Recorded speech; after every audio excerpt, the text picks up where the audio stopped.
Bulgaria there are people who don't know what it means to be a Salafi, then it is difficult. But if you know what a Salafi means, then it is not difficult because it is not dangerous. 80% of the media show Salafi and Islam in a way that says that if you are a Muslim, you are a terrorist.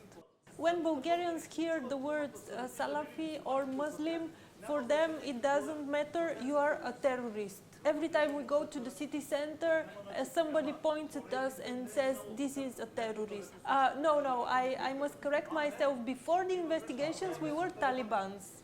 If we go back in history, first the war in Afghanistan started, and immediately once the war started, we became Talibans. Then the war in Iraq started, and then we became Al-Qaeda. Now the war in Syria started, and we are labeled as Islamic State. In France, there was an attack, and people came here and asked, are you Charlie or not?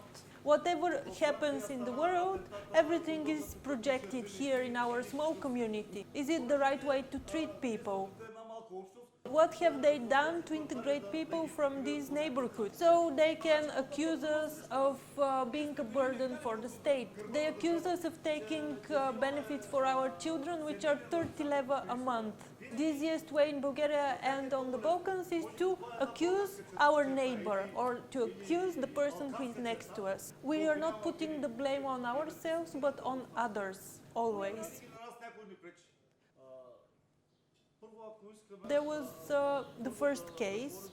First 13 imams were prosecuted. These people all work for the central mufti, and they were accused for anti-democratic ideology. When I break the law, I am tried based on the Bulgarian law, based on the democratic law. If I have a love affair, people around me will say, yes, he is very manly.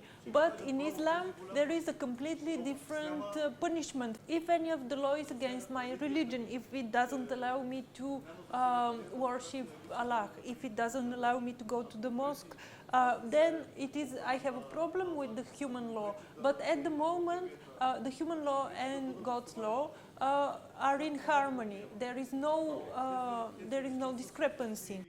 The whole neighborhood was surrounded by police and by the anti-terrorist police officers had their heads masked. They enter your home, you are still in your underwear, and they take everything, your phone, your computer, your books, everything was confiscated. More cautious with me because they woke me up and they invited me to go out. They didn't enter my home. Together we came to the mosque because without my presence they wouldn't have been able to search the mosque. A police officer told me I was not arrested because they needed me to carry out the search of the mosque. And people who were in the mosque for the morning prayer, they weren't let out until 9 o'clock in the morning. You can see the shelves there. We had books there, they were confiscated, then our computer was confiscated. We also kept some people's mobiles left behind at the mosque, and everything was confiscated.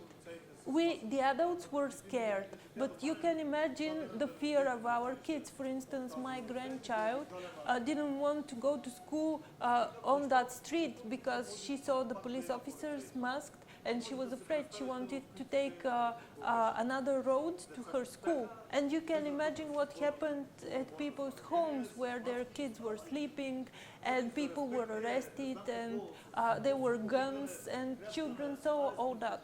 I said jokingly that we needed a psychologist, a therapist after that operation, but actually our kids really need some psychologist to overcome that fear.